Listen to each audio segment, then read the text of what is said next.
والصلاة والسلام عليك يا رسول الله، والصلاة والسلام عليك يا حبيب الله،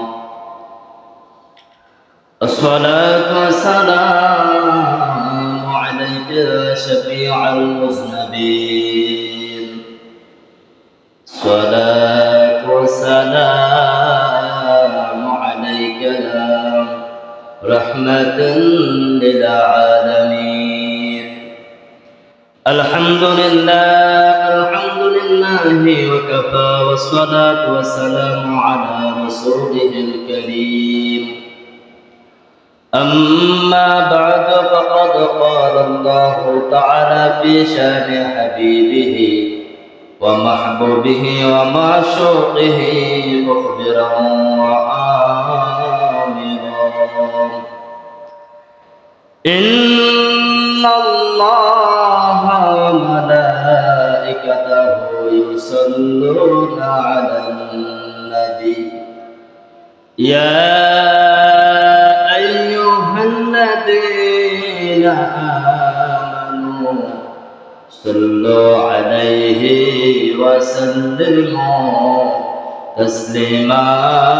اللهم صل على سيدنا مولانا محمد وعلى آل سيدنا مولانا محمد. اللهم صل على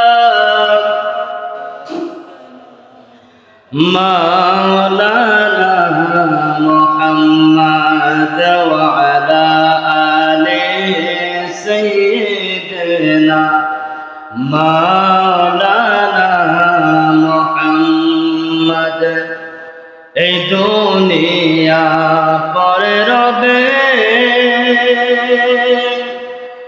মন মোরা একদিন থাকব না। সবাই আমাদের ভুলে যাবি, নবী গো আপনি কইলেন না। আল্লাহুম্মা সাল্লি আলা সাইয়্যিদিনা মাওলানা মুহাম্মদ ওয়া আলা আলি সাইয়্যিদিনা মাওলানা। ডানে মাটি বামে মাটি, অমন মাটি হবে বিছানা। ওপরেতে বাঁশের চালি, আলো বাতাস লাগবে না। আল্লাহুম্মা সাল্লি আলা সাইয়্যিদিনা مولانا محمد وعلى آل سيدنا مولانا محمد. الله الله الله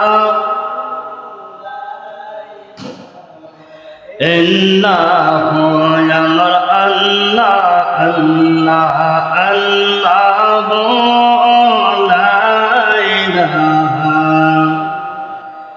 موت তো চলবে যখন নবী গো আমরার দয়া করে দিয়েন দেখা উম্মত গুনাহগার নবীজি। আল্লাহ আল্লাহ আল্লাহ ইন্নাহু আল্লাহ আল্লাহ আল্লাহু লা ইলাহা। মা বাবা আছে যাহার অন্ধকার কবর দয়া কর রহম কর মাওলা তাহাদের উপর নবীজি আল্লাহ আল্লাহ আল্লাহ লা ইলাহা ইল্লাল্লাহ আল্লাহ আল্লাহ আল্লাহ ইন্নাহু লা ইলাহা ইল্লাল্লাহু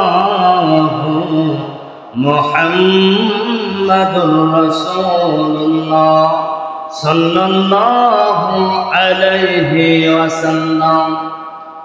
মুআজ্জাজ মুহতারাম, সম্মানিত মুসলিম কেরাম, পর্দার মা বোনেরা, আসসালামু আলাইকুম ওয়া রাহমাতুল্লাহি ওয়া বারাকাতুহু।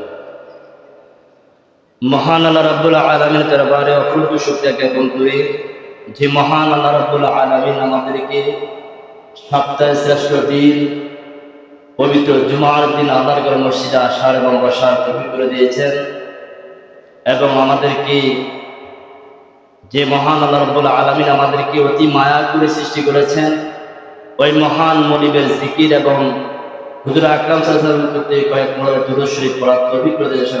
আলহামদুলিল্লাহ।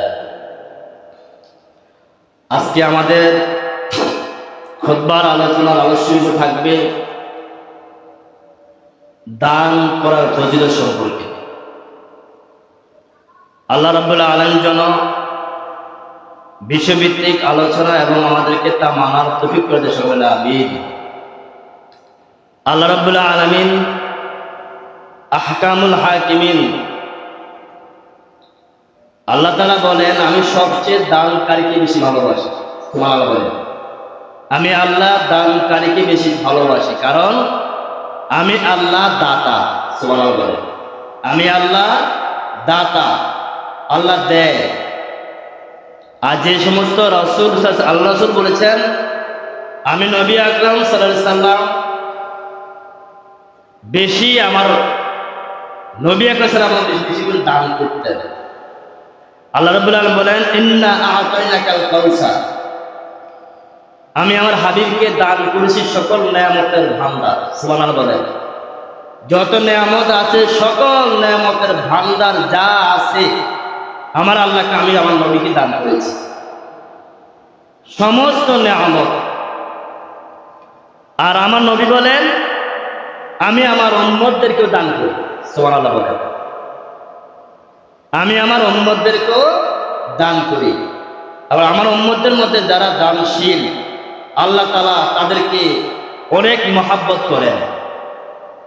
যেমন আল্লাহ রাব্বুল আলামিন আমাদেরকে বলেছেন আমি আল্লাহ তোমাদেরকে সম্পদ দিয়েছি। সম্পদ দেয় কে? আল্লাহ। আবার সম্পদ নেয় কে? আল্লাহ। দেখবেন দুনিয়ার মধ্যে সবাই ধনী না, সবাই গরিব না। কাউকে আল্লাহ ধনীর হালাতে রেখেছেন, আবার কাউকে গরিবের হালাতে রেখেছেন। ঠিক কিনা বলেন? যিনাকে আল্লাহ ধন দিয়েছেন ওনাকে আল্লাহ পরীক্ষা করার জন্য ধন দিয়েছেন। আবার যাকে আল্লাহ গরিব রেখেছেন আল্লাহ বলেছেন তোমরা ধৈর্য ধারণ করো, আমি আল্লাহ তোমাদের দিই, দুনিয়াতে না দিলেও আখিরাতে দিই। সুবহানাল্লাহ বলেন। আর যারা দুনিয়াতে যাদেরকে আল্লাহ ধন সম্পদ দিয়েছেন তারা যদি ধন সম্পদকে ভালোভাবে কাজে লাগাতে পারে আল্লাহ তাদেরকে অনেক পুরস্কার দেন। আমার আপনার যাদেরকে আল্লাহ টাকা পয়সা দিয়েছেন তারা ইচ্ছা করে দুনিয়া থেকে জান্নাত কিনতে পারে। সুবহানাল্লাহ বলেন। এটা রাসূলের হাদিস আছে, রাসূলের হাদিস আছে। কারণ সম্পদ যদি আপনি, যেমন জিন্নুরাইন রাদিয়াল্লাহু ওসমান রাদিয়াল্লাহু আনহু, ওনাকে ওসমান গনি বলা হয়। গনি মানে ধনী। সুবহানাল্লাহ বলেন। গনিয়ুল শব্দটা হলো আরবি, এটা বাংলা অর্থ ধনী। এত সম্পদ দিয়েছেন ওসমান রাদিয়াল্লাহু আনহুকে, সম্পদ আবার আল্লাহ তাআলা ব্যয় করেছেন, যার কারণে নাম হলো ওসমান গনি। যেমন ধন তেমন মন। সুবহানাল্লাহ। যেমন ধন তেমন মন। এখন আমাদের মতো অনেকের ধন আছে, মন নাই। আল্লাহ তাদেরকে বলেছেন বখিল, কৃপণ। কি বলেছেন? কৃপণ। এই জন্য ধন সম্পদ দিয়ে আল্লাহ পরীক্ষা করেন। যেমন আমি আজকে 6টা হাদিস বলবো বুখারী শরীফ থেকে, একটা ঘটনা বলবো তাহলে আপনারা বুঝতে পারবেন। বুখারী শরীফের হাদিস থেকে বলবো। সিয়াসিত্তার অন্যতম কিতাব বুখারী শরীফ। কোরআনের পরে যার স্থান, কোরআনের পরে যার স্থান সেটা হলো বুখারী শরীফ। সবাই বলে মারহাবা। বনী ইসরায়েলের মধ্যে 3 জন ব্যক্তি ছিল। কয়জন ব্যক্তি? 3 জন ব্যক্তি ছিল। তিনজনের 3টা অসুস্থ ছিল। একজন ব্যক্তির, যিনি প্রথম, তার সমস্যা হলো কুষ্ঠরোগী, মানে শ্বেত। দ্বিতীয় ব্যক্তি ছিল টাকওয়ালা, মানে মাথা চুল নাই, টাকওয়ালা। তৃতীয় নম্বর ব্যক্তি ছিল অন্ধ, চোখে দেখে না। এই 3 জন ব্যক্তিকে আমার আল্লাহ পরীক্ষা করার জন্য মনস্থ করলেন। সুবহানাল্লাহ বলেন। 3 জন লোককে এমন ভাবে আল্লাহ পরীক্ষা করতে ইচ্ছা করলেন।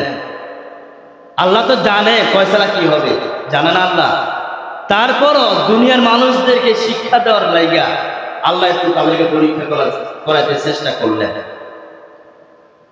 এই 3 জন বনী ইসরাইল, তাদের মধ্য থেকে আল্লাহ রাব্বুল আলামিন একজন ফেরেশতা নির্বাচন আল্লাহ করলেন মানুষের ছদ্মবেশে। আল্লাহ রাব্বুল আলামিন মানুষের বেশ ধরে একজন ফেরেশতাকে তাদের মধ্যে থেকে বেড়ে দিলেন। প্রথম যিনি ছিলেন কুষ্ঠরোগী, তার কাছে ওই ফেরেশতা আসলেন। আয়েশা কুষ্ঠরোগীকে সালাম দিলেন, আসসালামু আলাইকুম ওয়া রাহমাতুল্লাহ। কুষ্ঠরোগী সালামের জবাব নিলেন। সুবহানাল্লাহ। সালামের জবাব নিলেন।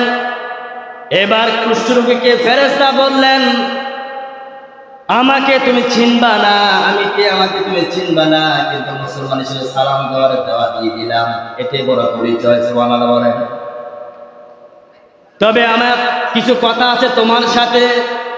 কুষ্ঠরোগী বললেন, আমার সাথে কি কথা আছে বলেন। এবার ফেরেশতা বললেন, তোমার মধ্যে কি তোমার কাছে সবচেয়ে প্রিয়, কি হলে তুমি সবচেয়ে বেশি খুশি হইবা? কুষ্ঠরোগী বললেন, আমি হলাম অসুস্থ মানুষ, আমার সারা দেহ সাদা, মানুষ আমাকে দেখলে ঘৃণা করে। ঠিক না বলেন?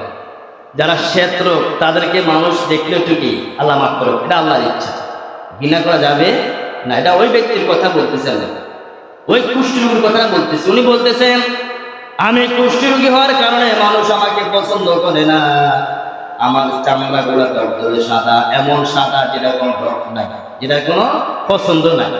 সুবহানাল্লাহ। যদি আমার চামড়াটা সুন্দর হয়ে যেত, যদি আমার চামড়াটা সুন্দর সুন্দর চামড়া হতো অন্যান্য মানুষের মতো, আমি সবচেয়ে খুশি হইতাম। তাই নাকি? সুবহানাল্লাহ। ফামাসসাহা মালাইকা, ওই ফেরেশতা ওই কুষ্ঠরোগের গায়ের মধ্যে মাসে করে দিলেন। সাথে সাথে কুষ্ঠরোগী আল্লাহর রহমতে ভালো হয়ে গেলেন। সুবহানাল্লাহ। পরীক্ষা কার? আল্লাহ। পরীক্ষা কার? আল্লাহ। ওই কুষ্ঠরোগ ভালো হয়ে যাওয়ার পর এবার কুষ্ঠরোগী খুবই আনন্দিত, কুষ্ঠরোগী খুবই খুশি। এতদিন মানুষ আমাকে ঘৃণা করত, আজ থেকে আমাকে মানুষ ঘৃণা করবে না, আমার সবার মতো আমারও চামড়াগুলো সুন্দর। সুবহানাল্লাহ। বুখারী শরীফের হাদিস। আমারও চামড়া দেখতে সুন্দর। এবার উনি অনেক আনন্দ। এবার ফেরেশতা বললেন, তুমি তো গরিব মানুষ। হ্যাঁ, আমি গরিব। সুবহানাল্লাহ। তুমি তো গরিব মানুষ, তোমাকে এমন কি সম্পদ দিলে তুমি খুশি হইবা এবং তুমি সম্পদকে রক্ষণাবেক্ষণ করতে পারবা? ওই কুষ্ঠরোগী বলল, আমার সবচেয়ে উট পছন্দ। সুবহানাল্লাহ। আমার সবচেয়ে উট পছন্দ। ফেরেশতা ওই ব্যক্তিকে একটা উট দিলেন। উট পেয়ে এবং উটটা দিলেন বেডি উট, মানে উটনি। 10 মাস বয়সে একটা উটনি দিলেন।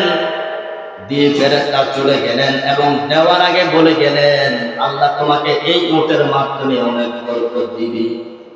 সুবহানাল্লাহ বলেন। তোমাকে এই উটের মাধ্যমে অনেক আল্লাহ নেয়ামত দিবে, এই নেয়ামতের সঠিক ব্যবহার করিও। সুবহানাল্লাহ বলেন। ফেরেশতা যাওয়ার আগে কথা বলে গেছে। এই নিয়ামত আল্লাহ তোমাকে এই উটের মাধ্যমে অনেক সম্পদশালী করবেন, কিন্তু তুমি সম্পদশালী হওয়ার পর তোমার এই গরিবী অবস্থাকে ভুলে যাইও না, মানুষকে সহযোগিতা করিও। এই কথা বলেন ফেরেশতা প্রথম জনের কাছে বিদায় নিয়ে দ্বিতীয় জন লোকের কাছে গেলেন। দ্বিতীয় জন লোক ছিলেন তাকওয়ালা। ওই তাকওয়ালাকে সালাম দিলেন, আসসালামু আলাইকুম। তাকওয়ালা সালামের জবাব দিলেন, দেওয়ার পরে বললেন, তুমি কি ভাই, তোমাকে চিনতে পারলাম না। ফেরেশতা বললেন, আমাকে চেনার প্রয়োজন নাই, সবচেয়ে চেনার মধ্যে হলো সালাম দিলাম। মুসলমান মুসলমানকে সালাম দেয়, সবচেয়ে আমার পরিচয় হলো আমি মুসলমান, তুমিও মুসলমান। সুবহানাল্লাহ বলেন। দুজনের মধ্যে কথাবার্তা হলো, হওয়ার পরে ফেরেশতা বললেন, তোমার মধ্যে কি জিনিস হলে তুমি সবচেয়ে খুশি হইবা? তোমার কোন এমন কিছু চাওয়া আছে কিনা আমার কাছে বলতে পারো বন্ধু হিসাবে। তখন তাকওয়ালা বলল, আমার সবচেয়ে সমস্যা মাথার চুল নাই। মাথার চুল নাই, আমার মাথার চুল নাই। মাথার চুল না থাকার কারণে আমার খুব খারাপ লাগে, মানুষের মাথায় চুল দেখি, আমার মাথায় চুল নাই, আমাকে মানুষও খুব প্রতিপন্ন করে। যদি আমার মাথার মধ্যে সুন্দর সুন্দর চুল গজাইতো আমি সবচেয়ে খুশি হইতাম। দেখবেন মানুষ নিয়ামত থাকার কারণে মানুষ নিয়ামতের মর্ম বোঝে না, ঠিক না বলে। আরে মাথার মধ্যে আল্লাহ চুল দিলেন, আল্লাহ রাব্বুল আলামিন আমাদেরকে দেহের মধ্যে অনেক পশম দিয়েছেন, চুল দিয়েছেন। দাঁত যার থাকে না সে বোঝে দাঁতের কত মর্ম, ঠিক না বলে। যখন দাঁত আছে তখন মর্ম দেই না, যখন দাঁতটা পড়ে যায় তখন অন্য একটা মানুষ বড় একটা হাত দিয়ে চাবাইলে মনে হয় যদি আমার দাঁতটা থাকতো আমিও চাবাইতে পারতাম, ঠিক না বলে।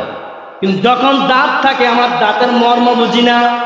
এই জন্য আমার নবী আকরাম সাল্লাল্লাহু আলাইহি সাল্লাম বলেছেন, আল্লাহ নিয়ামত দিয়েছেন তোমাদেরকে সুস্থ একটা দেহ, এই দেহের যত্ন নাও, দাঁতের যত্ন নিবা মেসওয়াক দিয়া। সুবহানাল্লাহ বলেন। দাঁতের যত্ন নিবা মেসওয়াক দিয়া। কি দিয়া? মেসওয়াক দিয়ে দাঁতের যত্ন নিবা। মেসওয়াক দিয়ে দাঁত সবসময় দাঁত 5 ওয়াক্ত নামাজ পড়ার আগে 5 বার মেসওয়াক দিয়ে তোমরা দাঁতকে খিলাল করবা। সুবহানাল্লাহ বলেন। তোমাদের দাঁত নষ্ট হবে না, ক্ষয় হবে না। সুবহানাল্লাহ। তো আমরা এগুলা মানি না, কিন্তু আমরা মুসলমান, এই জন্য আমাদের ক্ষতি হইতেছে দিন, ঠিক না বলে। এরপরে আমার নবী বলেছেন, কখনো গালের মধ্যে বেলেট লাগাইবা না। বিজ্ঞানীরা গবেষণা করে দেখতেছেন, যারা দাড়ি কাটে তারা অল্প বয়সে চোখ হারায় ফেলবে। বিজ্ঞানীরা তারা গবেষণা করে বলতেছে যে যারা দাড়ি কাটে তাদের অল্প বয়সে চোখ হারিয়ে ফেলবে, চোখের দৃষ্টি কমে যাবে। নাউজুবিল্লাহ বলেন। বিজ্ঞানীরা নবীর হাদিস গবেষণা করে তারা বলতেছেন, তারা বুঝতে পেরেছেন। কারণ আমি যখন এটাকে বেশি দেখবেন, জমিন যত কাটবেন পানি বেরো, ঠিক না বলে। আর আমার এখান থেকে কাটতে কাটতে আমার জিনিসগুলো কিন্তু ত্বক যে একটা জিনিস আছে, এই চোখ আমার ব্রেন এটার সঙ্গে সম্পর্কিত। সুবহানাল্লাহ। যা হোক, ওই টাকওয়ালা বলতেছেন, আমার মাথা যদি চুল থাকতো আমি সবচেয়ে খুশি হইতাম। এবার ফেরেশতা ফামাসসাহাল মালাকান, ফেরেশতা তার মাথার মধ্যে মোছা দিলেন, সাথে সাথে তার মাথার মধ্যে সুন্দর সুন্দর চুল গজায় গেল। সুবহানাল্লাহ। তিনি খুশি। এতদিন আমার মাথার চুল ছিল না, এখন আমার মাথার মধ্যে চুল আছে, আমার আনন্দিত, আমার আনন্দ শেষ নাই। সুবহানাল্লাহ। এবার ওই ব্যক্তিকে ফেরেশতা বললেন, তুমি তো গরিব মানুষ, কথাটা সত্য? হ্যাঁ, আমি গরিব মানুষ, আমি অত্যন্ত গরিব মানুষ। এবার ফেরেশতা বললেন, তোমাকে কি জিনিস দিলে, কোন সম্পদ দিলে তুমি খুশি হইবা? তখন ওই ব্যক্তি বললেন, আমার যদি একটা গরু থাকতো আমার সবচেয়ে ভালো হইত। সুবহানাল্লাহ বলেন। আমি গরু দিয়ে আমি লাভবান হইতে পারতাম। এবার ফেরেশতা বললেন, যাও। ওই ফেরেশতা তার হাতের মধ্যে একটা গাভী দিলেন। কি দিলেন? একটা গাভী দিলেন। আর ফেরেশতা যাওয়ার আগে বললেন, আমি তোমাকে গাভীটা দিলাম, এই গাভীটা দিয়ে আল্লাহ তোমাকে অনেক বরকত দিবে, আল্লাহ তোমাকে গাভীর মাধ্যমে অনেক সম্পদের মালিক বানিয়ে দিবেন। সুবহানাল্লাহ। ফেরেশতা বলছেন কি আল্লাহর পক্ষ থেকে যা বলো সব আল্লাহর পক্ষ থেকে। এবার দ্বিতীয় জনের কাছ থেকে বিদায় নিয়ে তৃতীয় জন কাছে গেলেন অন্ধ লোক। অন্ধ লোকের কাছে গিয়ে আবার ফেরেশতা সালাম বিনিময় করলেন, কথাবার্তা বললেন। বলার পরে অন্ধ লোককে ফেরেশতা বললেন, তোমার কি জিনিস দিলে তুমি সবচেয়ে খুশি হইবা? তোমার কোন জিনিসটা হলে তোমার সবচেয়ে খুশি হইবা? ফেরেশতা এই কথা বলার পরে অন্ধ লোক বললেন, আমি আজকে আমার জন্ম হওয়া থেকে এই পর্যন্ত আমি দুনিয়ার আলো দেখি না। আমি দুনিয়ার আলো দেখি না, দিন কেমন রাত কেমন আমি উপলব্ধি করতে পারি না। আমার চক্ষু আছে কিন্তু চোখের আলো নাই, চোখ আছে কিন্তু চোখের আলো নাই। আমি দুনিয়ার কোনো কিছু দেখতে পারি না। এই মুহূর্তে যদি আমার চোখের দৃষ্টি আল্লাহ ফিরাই দিত, আমি সবচেয়ে বেশি খুশি হইতাম। সুবহানাল্লাহ বলেন। ফেরেশতা ফামাসাহা মালাকান, ফেরেশতা তার চোখের মধ্যে মালিশ করে দিলেন। সাথে সাথে ওই অন্ধ লোকটা তিনি দুনিয়ার আলো দেখতে পেলেন, দুনিয়ার আলো দেখতে পেলেন। ওই অন্ধ লোকটা আল্লাহর প্রশংসা করলেন। সুবহানাল্লাহ বলেন। ওই অন্ধ লোকটা আল্লাহর প্রশংসা করলেন। এবার অন্ধ লোকটা ওই ফেরেশতা বললেন, তোমার এমন কি সম্পদ দেওয়া লাগবে? তুমি তো গরিব মানুষ, তোমাকে কিছু সম্পদ আমি দিতে চাই। তোমাকে কোন সম্পদ দিলে তুমি সবচেয়ে খুশি হইবা? সুবহানাল্লাহ বলি। অন্ধ লোকটা বললেন, আমাকে যদি একটা ছাগল দেওয়া হয় আমি সবচেয়ে খুশি হইব। সুবহানাল্লাহ বলি। একটা ছাগল। কয়টা? একটা ছাগল। এবার ফেরেশতা তাকে একটা বেটি ছাগল দিলেন, ছাগি দিলেন। দিয়ে ফেরেশতা বিদায় নিলেন। কিছুদিন গেল, কিছুদিন দীর্ঘদিন যাওয়ার পর এবার আল্লাহ রাব্বুল আলামিন তাদেরকে একটা উট দ্বারা অসংখ্য উট আল্লাহ তাদেরকে দিলেন। একটা উটের মাধ্যমে, একটা গাভীর মাধ্যমে অনেকগুলা গরুর মালিক দ্বিতীয় ব্যক্তি হয়ে গেল টাকওয়ালা। তৃতীয় ব্যক্তি একটা ছাগলের মাধ্যমে অসংখ্য ছাগলের মালিক হয়ে গেলেন। অর্থাৎ তিনজন ব্যক্তি এমন সম্পদ আল্লাহ দিলেন, উট এবং গাভী এবং ছাগলের মাধ্যমে আল্লাহ রাব্বুল আলামিন ওই তিনজন ব্যক্তিকে এমন সম্পদশালী করে দিলেন। সুবহানাল্লাহ। এমন সম্পদশালী করে দিলেন যে তাদের মতো ওই অঞ্চলের মধ্যে দ্বিতীয় সম্পদশালী আর কেউ ছিল না। সুবহানাল্লাহ। এত সম্পদ আল্লাহ তাদেরকে দিলেন। সম্পদের মালিক হলেন তারা। কিছুদিন পর আবার ওই ফেরেশতাকে আল্লাহ পাঠাইলেন, তবে আগের মতো নয়। এবার আল্লাহ তাদের কাছে ওই ফেরেশতাকে বললেন, যাও আজকে তুমি যাইবা তাদের কাছে গরিবের হালাতে। সুবহানাল্লাহ। এমন বেশ ধরে যাইবা যেন তুমি তাদের কিছু চাইতেছে এমন যেন তারা বোঝে। অর্থাৎ গরিবের বেশ ধরে যাইবা, শব্দ বেশ। ফেরেশতা আবার প্রথম লোকের কাছে গেলেন, গরিব অবস্থায় এমন জীর্ণ শীর্ণভাবে গেলেন, দিয়ে সালাম দিলেন। সালাম দেওয়ার পরে ফেরেশতা ওই প্রথম জনকে যিনি কুষ্ঠরোগী ছিলেন তাকে বললেন, দেখো তো আমাকে চিনতে পারো কিনা? চিনা চিনা লাগে। সুবহানাল্লাহ বলেন। চিনা চিনা লাগে মানে ধনী হয়েছে, এখন চিনলেও চিনা চিনা লাগে। নাউজুবিল্লাহ বলে। এটা এখন বর্তমান, এটা অতীত ছিল মানে ধনী হইলে আর গরিব দিকে চিনে না। গরিব ধনী সারা জীবন ছিল গরিব, এখন টাকা হয়েছে, এখন যারা বন্ধু ছিল তাদেরও চেনে না। এরকম হয় কিনা বর্তমানে? হয় কিনা? এখন উনি বলতেছে চিনা চিনা লাগে, চিনা চিনা লাগে। নাউজুবিল্লাহ বলেন। আর দেখছেন কার দ্বারা সম্পদশালী হইলা, কার দ্বারা কুষ্ঠরোগ থেকে আল্লাহ মাফ দিল, এখন তো চিনা চিনা লাগে। দেখ ফেরেশতা কিছু বলে নাই, ফেরেশতা কিছুই বলে নাই। এবার ফেরেশতা বলে দেখ চিনা চিনা তো লাগে, কথা বলি তোমার সাথে। তো বলো। আমি তো সফর অবস্থা আসছি, মুসাফির মানুষ, আমি মুসাফির মানুষ। এই অবস্থায় আমার চলার মতো কিছু নাই। যদি আমাকে তুমি একটা উট দাও, আমি চলে নিয়ে আমি বাড়িতে যেতে পারি। সুবহানাল্লাহ বলেন। একটা উট দাও আমাকে, একটা উট দাও। তোমাকে তো আল্লাহ অনেক উট দিয়েছেন, অনেক উটের মালিক বানিয়ে দিয়েছেন, আমাকে একটা উট দাও। এবার কুষ্ঠরোগীওয়ালা বলতেছেন, তুমি কি জানো একটা উটের দাম কত? নাউজুবিল্লাহ বলেন। তুমি কি জানো একটা উটের দাম কত?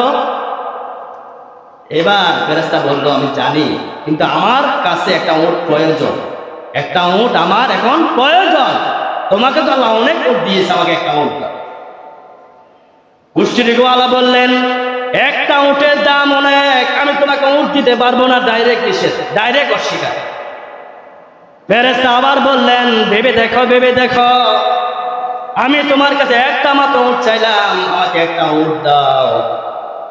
তোমাকে আল্লাহ তাআলা সম্পদের মালিক বানিয়ে দিয়েছেন, এটা স্বীকার করো তো? কুষ্টিরিওয়ালা বলল, না না, কখনো না, আমাকে আল্লাহ সম্পদ দেয় নাই। নাউজুবিল্লাহ বলেন। এই সম্পদ আমি কষ্ট করেছি, এর বিনিময়ে আল্লাহ আমাকে সম্পদের মালিক বানায় দিয়েছেন। নাউজুবিল্লাহ বলেন।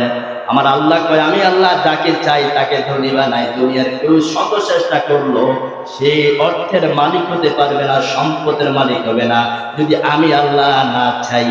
সুবহানাল্লাহ। যদি আমি আল্লাহ না চাই, দুনিয়ার কেউ একটা লোকমা খাবার খেতে পারবে? আমি আল্লাহ সব করি। ওই কুষ্টিরিওয়ালারা বলুন, না, আল্লাহ দেয় নাই। নাউজুবিল্লাহ বলেন। আল্লাহ দেয় নাই, আমার কষ্টের বিনিময় আমি এতগুলা উটের মালিক হইলাম, আমার রাত দিন একসাথ করে ফেললাম, তারপর আমি এতগুলা উটের মালিক হইলাম। সুবহানাল্লাহ। নাউজুবিল্লাহ বলেন। ফেরেশতা বললেন, তোমার উপরে আল্লাহর লানত। নাউজুবিল্লাহ।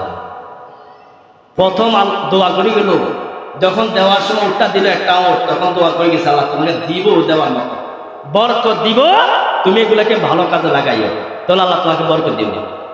কিন্তু এই ব্যক্তি আবার এটা বলেছে, তোমার সম্পদগুলা তুমি কিছু আল্লাহর রাস্তায় ব্যয় করিও, ভালো কাজে লাগাও। এটা করছে না? সব ভুলে গেছে, অর্থ হয়েছে, সম্পত্তি সব ভুলে গেছে। এবার ফেরেশতা বললেন, তুমি তো আমাকে চিনছো, আমার দোয়া তুমি এতগুলা পাইলা না? আমি তোমার দোয়া পাই নাই, আমার দোয়া তুমি কুষ্টিতে ভালো হয়েছো না? এটা হয় না, আল্লাহ আমার এমনি ভালো হয়ে গিয়েছে, যাও, আমি আজকে তোমাকে লানত দিলাম। এই কথা বলে তিনি চলে গেলেন দ্বিতীয় ব্যক্তির কাছে। দ্বিতীয় ব্যক্তি ছিলেন তাকওয়ালা, ওই ব্যক্তির কাছে গেলেন, সালাম দিলেন, সালামের বিনিময় করলেন। এবার দ্বিতীয় জন ব্যক্তির কাছে গিয়ে বললেন, ভাই, আমাকে তুমি চিনতে পেরেছো কিনা? দ্বিতীয় জন লোক বললেন, চিনা চিনা লাগে। একই কথা, চিনা চিনা লাগে। যাক, আমি হলাম ওই ব্যক্তি, তোমাকে একটা গাবি দিলাম। এবার দ্বিতীয় জন ব্যক্তিকে আবার ফেরেশতা বললেন, আমাকে, আমি খুবই অসহায়ের মধ্যে আছি, আমি মুসাফির মানুষ, এই মুহূর্তে আমার একটা গাবি প্রয়োজন, যদি আমাকে একটা গাবি দাও তাহলে আমার সংসারের খরচ চলতে সুবিধা হবে, আমার অভাব যাচ্ছে, আমাকে একটা গাবি দাও, আমি এর বিনিময়ে সংসারের মধ্যে যাবতীয় খরচ নিবারণ করব। দ্বিতীয় জন ব্যক্তি বললেন, না, তোমাকে গাবি দেওয়া যাবে না, কারণ একটা গাবির দাম অনেক, একটা গাবির দাম অনেক, আমি তোমাকে একটা গাবি দিতে পারবো না। এই কথা বলার পরে ওই ফেরেশতা বললেন, তোমাকে আল্লাহ তাআলা গাবি দিয়েছেন আমার দোয়ার বদৌলতে, তোমাকে একটা গাবি দিয়েছেন, এর মাধ্যমে আল্লাহ তোমাকে অসংখ্য গাবির মালিক বানিয়ে দিলেন। তুমি তাকওয়ালা ছিলা, আল্লাহ তোমাকে সুস্থ করে দিলেন, আমার দোয়ার বদৌলতে আমি তোমাকে আল্লাহর দোহাই দিব, আল্লাহর কসম দিব, আমাকে একটা গাবি দাও, তোমাকে আল্লাহ আরো দিবি। সুবহানাল্লাহ বলেন। ওই ব্যক্তি তাকওয়ালা বলতেছে, যতই পাও না কেন, এই সমস্ত সম্পদের মালিক আমি এমনে এমনে হই নাই, অনেক কষ্টের বিনিময় আমি ওই সম্পদের মালিক হয়েছি, আমি তোমাকে গাবি দিতে পারবো না, তুমি এখানে বিদায় হয়ে যাও। নাউজুবিল্লাহ বলেন। ফেরেশতা মুখ রাগান্বিত হয়ে মুখটা মলিন করে তিনি এখান থেকে চলে যাওয়ার আগে একটা কথা বললেন, তোমার উপরে আল্লাহ লানত। নাউজুবিল্লাহ বলেন। তোমার উপরে আল্লাহ লানত। এবার তৃতীয় জন ব্যক্তির কাছে গেলেন, যিনি অন্ধ ছিলেন, অন্ধ ব্যক্তির কাছে গেলেন, সালাম দিলেন, দেওয়ার পরে বললেন, ভাই, আমি একজন মুসাফির মানুষ, আমাকে তুমি চিনতে পেরেছো কিনা? হ্যাঁ ভাই, আমি চিনতে পেরেছি, চিনবো না কেন? সুবহানাল্লাহ বলেন। আপনি তো আমার ওই ভাই, যে ভাই আমাকে চক্ষুটুকু আল্লাহ দয়া আপনার ছিল ভালো করে দিয়েছে। সুবহানাল্লাহ বলেন। আপনি তো আমার ওই ভাই, আপনার দোয়ার বদৌলতে আল্লাহ তাআলা আমার চোখ ভালো করে দিয়েছেন, আপনার দোয়ার বদৌলতে আল্লাহ তাআলা আমাকে একটা ছাগল থেকে অনেক ছাগলের মালিক বানায় দিয়েছেন। সুবহানাল্লাহ বলেন। ফেরেশতা বলে খুশি হইলেন, যাক, তুমি আমাকে চিনতে পারছো। সুবহানাল্লাহ। তুমি আমাকে চিনতে পারছো, এটা হাদিসের ঘটনা, বুখারী শরীফের হাদিসের ঘটনা, তুমি আমাকে চিনতে পেরেছ। এবার ভাই, তোমার কাছে আমার একটা চাওয়া আছে। কি চাওয়া বলো? যা চাইবা তাই পাইবা। সুবহানাল্লাহ বলেন। কারণ আপনার দ্বারা আমি আজ প্রতিষ্ঠিত। সুবহানাল্লাহ বলেন। আপনার দ্বারা আজ আমি স্বাবলম্বী, আল্লাহ করেছেন আপনার উসিলায়। আপনি আজকে যা চাইবেন আমি তা দিব। এবার ওই আল্লাহর দূত আল্লাহ ফেরেশতা বললেন, আমি সব কিছু চাই না, তোমার কাছে মাত্র একটা গাভী চাই। বলেন একটা গাভী কেন? আপনি সবগুলা ছাগল নিয়ে যান, যতগুলো আমাকে মন চায় দিয়ে যান, আর যতগুলো ইচ্ছা আপনি নিয়ে যান, আর আমাকে যদি নাও দেন আমার কোনো আপত্তি নাই। সুবহানাল্লাহ। যদি আমার জন্য একটা রেখে নাও যান আমার কোনো আপত্তি নাই, আপনি সব নিয়ে যান। এবার ফেরেশতা খুশি হলেন। সুবহানাল্লাহ বলেন। ফেরেশতা খুশি হলেন, একটু হেসে দিয়ে বললেন, ভাই তুমি আসলে আমাকে চিনতে পারো নাই। তুমি যদি বলো আমাকে চিনা চিনা লাগে, আমাকে চিনতে পারো নাই। আমি কে আমাকে চিনতে পারো নাই? আমি হলাম আল্লাহ পাকের এমন একজন বার্তাবাহক। আমি বললাম আল্লাহ তাআলার সৃষ্টির মধ্যে আল্লাহ, যেতে আমি আল্লাহর হুকুম সবসময় চলাফেরা করি। আমি হলাম ফেরেশতা। সুবহানাল্লাহ বলেন। আমি হলাম ফেরেশতা। আমাকে আল্লাহ রাব্বুল আলামিন, তোমাদের মধ্যে তিনজন ব্যক্তি ছিল, একজন ছিল কুষ্ঠরোগী তাকে, এবং একজন ছিল তাকওয়ালা, আর তুমি ছিল অন্ধরোগ। তোমাদেরকে পরীক্ষা করার জন্য আমার আল্লাহ তোমাদের মধ্যে প্রেরণ করেছেন। তোমাদের মধ্য থেকে বাকি দুজন তারা পরীক্ষায় পাশ করে নাই। আল্লাহ তাদের সম্পদ দিয়েছেন, আল্লাহ তাদেরকে সুস্থ করেছেন, আল্লাহ তাদেরকে সম্পদ দিয়ে পরীক্ষা করেছেন, কিন্তু তারা দুইজন পাশ করে নাই। আল্লাহ তাদেরকে আবার কুষ্ঠরোগীতে পরিণত করে দিবেন। আবার তাদেরকে দ্বিতীয় ব্যক্তি তাকওয়ালা করে দিবেন। যেমন গরিব ছিল তাদের রাতে বেশি গরিব করে দিবেন। আর তুমি পাশ করেছ, আল্লাহ তোমাকে সম্পদ দিন দিন বাড়াইয়া দিবে। সুবহানাল্লাহ বলি। তোমাকে আল্লাহ দিন দিন সম্পদ বাড়ায় দিবে। আমার ছাগলের দরকার নাই, আমি তো ফেরেশতা, আমি খাই না। আমি ফেরেশতা, আমি খাই না, আমি ঘুমাই না, আমি সর্বদা আল্লাহর হুকুমের পালন নিয়োজিত থাকি। আমার কিছু দরকার নাই। আল্লাহ আমাকে যেই কাজের জন্য প্রেরণ করেছেন আমি সেই কাজ করার জন্য এসেছি। তুমি পাশ করেছো। সুবহানাল্লাহ বলেন। এটা বলার উদ্দেশ্যে হাদিস শরীফ তো এটা ঘটনা। হাদিস শরীফ থেকে আমরা কি বুঝলাম? এই হাদিস থেকে আমরা কি বুঝলাম? কারণ আমার নবী বলেছেন কোরআন এবং হাদিস তোমাদের জন্য উপদেশ। সুবহানাল্লাহ। কোরআন এবং হাদিস তোমাদের জন্য উপদেশ। যেমন কোরআনের মধ্যে অসংখ্য ঘটনা আছে। কসাস সূরা, একটা নাম দিয়েছে কসাস, মানে কাহিনী। সুবহানাল্লাহ। কোরআনের মধ্যে 114টা সূরা। কয়টা? 114টি সূরার মধ্যে আল্লাহ তাআলা অসংখ্য সূরার মধ্যে শুধু ঘটনাই বলেছে। বিভিন্ন নবীদের ঘটনা বলেছেন। আর ইউসুফ জুলাইখার ঘটনা বলেছেন। জুলাইখা একজন নারী, তার কথা তো কোরআনে বলার দরকার নাই, তার কথা আল্লাহ বলেছেন। আল্লাহ ঘটনা বলেন এই কারণে যেন উম্মতি মুহাম্মদীরা উপদেশ নিতে পারে। সুবহানাল্লাহ। যাতে আমরা উপদেশ নিতে পারি। আমার নবীর মহব্বত আল্লাহ তাআলা সমস্ত নবীদের উম্মতদের যা সব বর্ণনা করেছেন, যেন আমরা এটা উপদেশ নিতে পারি। ঠিক কিনা বলেন? আমরা যেন একটা শিক্ষা নিতে পারি, শিক্ষা যে আমাদের কি করণীয়, কি হলে কি হতে পারে। ঠিক কিনা বলেন? এই জন্য আমাদেরকে আল্লাহ সম্পদ দিয়েছেন। দিয়েছে না? যাদেরকে আমাকে আল্লাহ অনেক শ্রেষ্ঠ সম্পদ দিয়েছেন। আমাকে কি দিয়েছেন? আল্লাহ আমাকে পুরো শরীর দেহটা সুস্থ রেখেছে। সুবহানাল্লাহ বলেন। আল্লাহ তাআলা আমাদেরকে অনেক নেয়ামত দিয়েছেন, যেগুলো আপনি গনে গনে বলতে পারবেন না যে এটা নেয়ামত আমাকে দেয় না। আল্লাহ যত নেয়ামত আমাকে আপনাকে দিয়েছে, এর শুকরিয়া আদায় আমরা কিভাবে করব আমার বুঝে ধরে না। কারণ আমরা যদি, আল্লাহ বলেছেন তোমরা যদি তোমাদের গোটা জীবন আমি আল্লাহর কুদরতি বা সেজদা দিয়ে থাকো, তোমরা আমি আল্লাহ তোমাদের দেহের মতো যে নেয়ামত, যে সম্পদ দিয়েছি, এর শুকরিয়া আদায় করা সম্ভব হবে না। কারণ আমি তো রহমান, আমার দেওয়াটা ব্যাপক। সুবহানাল্লাহ বলেন।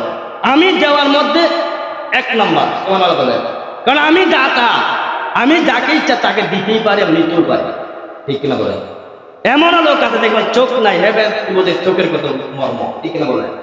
কিন্তু আমার মতো মানুষ জন্ম থেকে অন্ধ হয়ে দুনিয়াতে আসে। ঠিক কিনা বলেন? আমাদের মতো মানুষ, কত মানুষের পা নাই, কত মানুষের হাত নাই, কত মানুষের দেখবেন আমার মতো আপনার হাঁটাচলা করে হঠাৎ করে তার কিডনি সমস্যা। ঠিক কিনা বলেন? কিন্তু আল্লাহ আমাদের এখন কিডনি ভালো রাখছে। ঠিক কিনা বলেন? অনেক মানুষ হয় আমার অনেক অনেক সমস্যা, কিন্তু অনেক মানুষ অনেক সমস্যা, আর আমার কোনো সমস্যা নাই। তার মানে আল্লাহ আমার প্রতি খুশি আছে, ঠিক কিনা বলেন? আর যাকে সমস্যা রেখেছেন তাকে আল্লাহ পরীক্ষা করতেছেন, ঠিক কিনা বলেন? তাকে আল্লাহ পরীক্ষা করতেছেন, হতাশ হওয়ার কোনো কারণ নাই। হয়তো আল্লাহ আমাদেরকে রোগ দিয়ে পরীক্ষা করতে পারে, ঠিক আছে, আপনাকে রোগ দিয়ে পরীক্ষা করতে পারে, প্রস্তুত থাকেন, কারণ এটা আল্লাহ পরীক্ষা করতে পারে, ঠিক কিনা বলেন? এই জন্য নেয়ামতের শুকরিয়া আদায় করতে হবে বেশি করে। নেয়ামতের শুকরিয়া আদায় করবেন, দেখবেন আল্লাহ তাআলা আপনার নেয়ামত, এই নেয়ামতের মধ্যে অনেক বরকত দিবেন। যেমন আমরা এই যে হাদিসে বললাম, বলি 3 জনের মধ্যে 2 জনকে আল্লাহ ধ্বংস করে দিলেন, আবার একজনকে আল্লাহ 3 জনের মধ্যে একজনকে আল্লাহ রাখলেন। কেন? তার অতীত সে বলে নাই, সুবহানাল্লাহ বলে, তার অতীত সে বলে নাই, তার অতীতকে সে মনে রেখেছে, তার সম্পদকে আল্লাহ দিয়েছেন সে স্বীকার করেছে, এবং আল্লাহ রাস্তায় ব্যয় করতে সে প্রস্তুত ছিল, ঠিক কিনা বলেন? এই জন্য আল্লাহ রাস্তায় ব্যয় করবেন। আমার নবী বলেছেন, বুখারী শরীফে বলা আছে, আমার নবী আকরাম সাল্লাল্লাহু আলাইহি সাল্লাম বলেছেন, প্রত্যেক মুসলমান তারা সকলেই তাদের সাধ্য অনুযায়ী দান করা উচিত। সুবহানাল্লাহ, দান খয়রাত করা উচিত। আমার নবী বলেছেন উচিত মানে কর্তব্য, কেননা এই দানের মাধ্যমে আল্লাহকে আমি আল্লাহ বিপদ দূর করে দেই। সুবহানাল্লাহ, আমার নবী তো রহমতুল লিল আলামিন নবী, কথাটা এত এমনি বলেন নাই। আমার নবী বলেছেন, সরকার আলম দুজানের ভাষণে বলেছেন, দানের মাধ্যমে মানুষের মহা বিপদ দূর হয়ে যায়। সুবহানাল্লাহ, দানের মাধ্যমে সম্পদ আল্লাহ আপনার রেখে দিবে, আর কৃপণতা করবেন সম্পদ আল্লাহ নিবে কেমনে কইতে পারতেন না, ঠিক কিনা বলেন? কৃপণতা করবেন, দেখবেন অনেক মানুষ সম্পদ এমন ভাবে ধরে রাখে মনে হয় যে তার সম্পদ তারই এটি, ঠিক কিনা বলেন? শেষ পর্যন্ত তার মরার পরে তার সম্পদ খাই না লোক থাকে, ঠিক কিনা বলেন? নাকি নাই এরকম? মরার পরে সম্পদগুলো মানুষ প্রচুর দেখে। যদি এই জন্য যে আল্লাহ বলেছেন তোমরা দান করো, আমার নবী আকরাম সাল্লাল্লাহু আলাইহি সাল্লাম বলেছেন একজন মুসলমান হিসেবে বেশি করে দান করা উচিত। আমার নবী বলেছেন, তোমরা দান করতে যদি না পারো, তোমাদের দান করার ক্ষমতা নাকি, তোমাদের আল্লাহ শক্তি দিয়েছেন, তোমাদেরকে আল্লাহ শক্তি দিয়েছেন, দেহের মধ্যে কাজ করো, ইনকাম করো, রোজগার করো, রোজগার করার পরে তোমার সংসারের জন্য কিছু দান করো, সংসারে খরচ করে। আমার নবী বলেছেন এটাও দান। সুবহানাল্লাহ বলে, সংসারে আপনি খরচ করবেন আপনার স্ত্রী সন্তানের জন্য, আমার নবী হাদিস শরীফে আছে, এটাও দান। সুবহানাল্লাহ বলে, এর জন্য সংসারের মধ্যে স্ত্রী সন্তান যারা আছে সাধ্য অনুযায়ী তারা দেওয়ার চেষ্টা করবে। সুবহানাল্লাহ বলে, এটাও দান বলেছেন। আমার নবী বলেছেন এটা একটা দান। আর একটা হলো তোমার প্রতিবেশী যারা আছে তাদেরকে কিছু দাও, তাহলে তোমার কি হবে? তোমার অনেক আল্লাহ তাআলা তোমাদেরকে অনেক নিয়ামত দিবেন। সাহাবায়ে কেরাম বলেন, ইয়া রাসূলুল্লাহ সাল্লাল্লাহু আলাইহি ওয়াসাল্লাম, আমার যদি কাজ করার ক্ষমতা না থাকে আমি কি করবো? আমার নবী বলেছেন, তাহলে তুমি যারা গরিব আছে, যারা হতদরিদ্র আছে তাদের পাশে দাঁড়াও, তাদের পাশে একটু কাজ করো, তাদেরকে তো কাজে সহযোগিতা করো, এটাও দানের সমান সওয়াব পাইবা। সুবহানাল্লাহ বলেন, এমন লোকরা গরিব মানুষ, একটা মেয়ের বিবাহ হইতেছে, একজন গরিব মানুষ, এখন তাকে টাকা দিতে পারি না, আমি তার পাশে একটু দাঁড়াই, একটু দান সওয়াব। সুবহানাল্লাহ, আমি তার পাশে দাঁড়াই, এটার নাম হলো মুসলমান, ঠিক না বলেন? আমি তার পাশে দাঁড়াই, একজন মানুষ অসুস্থ ভুগতেছে, আমি তাকে টাকা দিয়ে সহযোগিতা করতে পারতেছি না, আমি তাকে একটু তার সেবা করি, এটাও তার দান। সুবহানাল্লাহ বলেন, আমার নবী এটাই বুঝাইছেন, দান শুধু টাকা দিয়ে হয় না, কিছু আপনার এই শরীরের শক্তি দিয়ে হয়, ঠিক কিনা বলেন? এর শরীর আপনার শরীর দিয়েছেন, এটা দিয়ে হয়, যদি আমি এই শরীরকে ভালোভাবে কাজে লাগাতে পারি। সুবহানাল্লাহ বলেন। এরপরে আমার নবী বলেছেন, সাহাবায়ে কেরাম বলেন, ইয়া রাসূলুল্লাহ সাল্লাল্লাহু আলাইহি ওয়াসাল্লাম, আমার তো শরীরে শক্তি নাই, তাহলে আমি কি করব? আমি কি করব? আমার নবী বলেছেন, তাহলে সৎ কাজ করো। সুবহানাল্লাহ বলেন, ভালো কাজ করো, যেগুলা আমার আল্লাহ এবং রাসূল আকরাম সাল্লাল্লাহু আলাইহি ওয়াসাল্লাম বলেছেন, ওই সব কাজগুলা করো, অসৎ কাজ থেকে বিরত থাকো, এবং মানুষদেরকে সৎ কাজের নির্দেশ দাও, মানুষদেরকে সৎ কাজের নির্দেশ দাও। সুবহানাল্লাহ বলেন, এটা হলো আমার নবীর শিক্ষা, সৎ কাজ করো এবং সৎ কাজের আদেশ দাও। দেখবেন আপনি এমন একটা সময় আসবে আমরা চাইলেও অনেক কিছু করতে পারবো, ঠিক না বলেন? এমন একটা সময় আসবে আল্লাহ আমাদেরকে তিনটা কাজ দিয়ে আমাদের পরীক্ষা মানে বাস্তব বুঝাই দিবে। যেমন মায়ের পেট থেকে এসে আমরা দড়িয়ে খাইতে পারি না, মায়ের পেট থেকে করে আমরা দড়িয়ে হাঁটতে পারি না, ঠিক কিনা বলেন? মায়ের পেট থেকে আমরা ভূমিষ্ঠ হওয়ার পরে আমরা ইচ্ছা করলে সব কিছু করতে পারি না, ঠিক কিনা বলেন? আমি যে খাবো এই খানাটা আমি মাকে বলতে পারি মা আমাকে খাবার দেন, বরং আমার মা আমার কান্দার উপর ভিত্তি করে মা বলতে পারে আমার সন্তানের খাবারের প্রয়োজন হয়েছে, ঠিক কিনা বলেন? মা এটা বুঝে নিতে পারে এবং আমাকে যৌবনকাল দিয়েছেন, এখানে আল্লাহ আমাকে চলার ক্ষমতা দিয়েছেন, আমাকে খাওয়ার, নিজে চলা, নিজে পীড়ার সব কিছু ক্ষমতা দিয়েছেন। আবার বার্ধক্য অবস্থা যখন হবে ওই সময় আবার আমার আপনার শরীরে বল থাকবে না, আল্লাহকে আমি শক্তি দেই, ঠিক কিনা বলেন? আবার শক্তিটা এই জন্য বলেছেন তোমাকে আমি শক্তি যাতে দিয়েছি সৎ কাজে মানুষকে আদেশ দাও, সুবহানাল্লাহ, সৎ কাজে আদেশ দাও, দেখবা এই সৎ কাজে আদেশ দিতে দিতে তুমি একজন আমি আল্লাহর প্রিয় বান্দা হয়ে যাবে, সুবহানাল্লাহ বলি।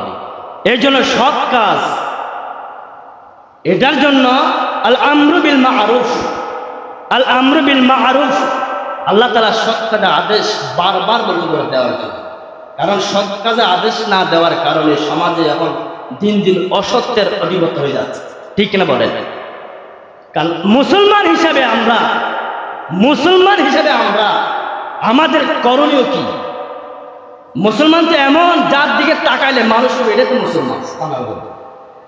মুসলমান তো এমন হবে তার চেহারার দিকে তাকাইলে তার এমন বেশ থাকবে যে মুসলমানের দিকে তাকাইলে মন চেনে না, এই মুসলমান, সুবহানাল্লাহ বলেন, ঠিক কিনা বলেন? আমার নবী বলেছেন তোমরা ফেরেশতা স্বরূপ আচরণ করো, মালাইকা হুসনুল মালাইকা, তোমরা ফেরেশতা স্বরূপ আচরণ করো, সুবহানাল্লাহ বলেন। তোমরা ফেরেশতা স্বরূপ আচরণ করো, আল্লাহ তোমাদেরকে কুদরতের বুকে টেনে নিবে, সুবহানাল্লাহ। কারণ আল্লাহ তাআলা বলেছেন আল্লাহু আলিয়ুল মুমিনিন, আমি আল্লাহ একমাত্র ওলিদের অভিভাবক, সুবহানাল্লাহ। আল্লাহু ওয়াটা ওয়া কসমিয়া, যারা আরবি গ্রামার বোঝেন তারা বুঝতে পারবেন। ওয়াটা ওয়া কসমিয়া, আল্লাহ কসম করে বলেন আল্লাহু, আমি আল্লাহ ওয়ালিউল মুমিনিন, মুমিনদের একমাত্র গার্ডিয়ান, সুবহানাল্লাহ বলেন, মুমিনদের গার্ডিয়ান।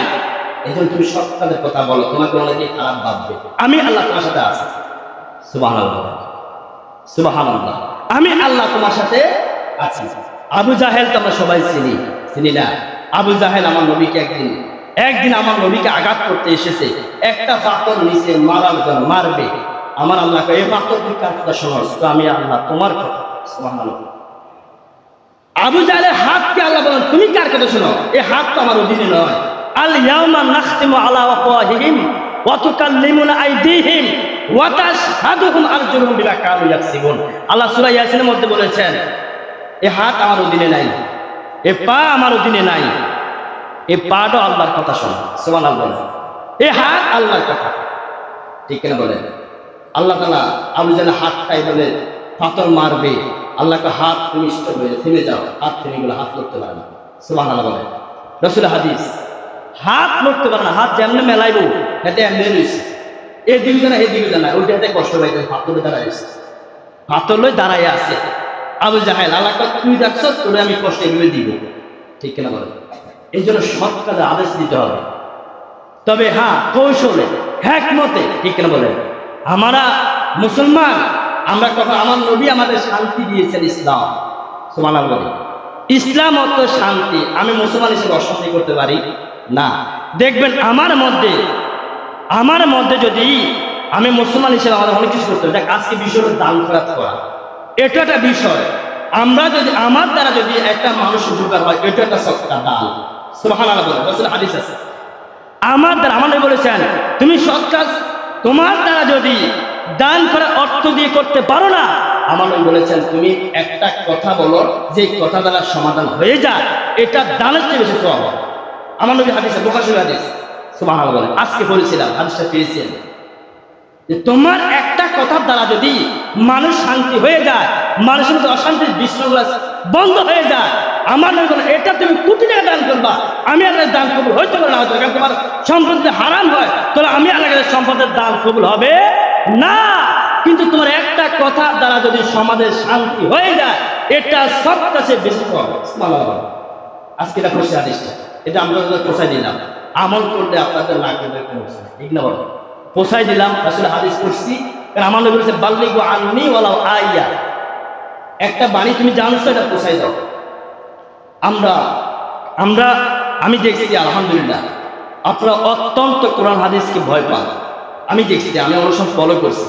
আমার এই সমাজের মা বোনরা ভাই বাবারা, আল্লাহকে আমি মন থেকে বলছি, দিল থেকে বলতেছি, আপনারা আল্লাহ এবং আসলে অত্যন্ত ভয় করেন। কেন বুঝলাম? আপনার যে কোনো কোরআন হাদিসের কথা বললে আপনারা মানার চেষ্টা করেন। এই জন্য আমরা সব সময় সব বিষয়ে আল্লাহ তাআলার কথা, রাসূলের সুন্নাত মানার চেষ্টা করব। আল্লাহ তাআলা আমাদেরকে দিলকে আল্লাহমুখী করে দেয়, রাসূলমুখী করে চলবে। আমিন।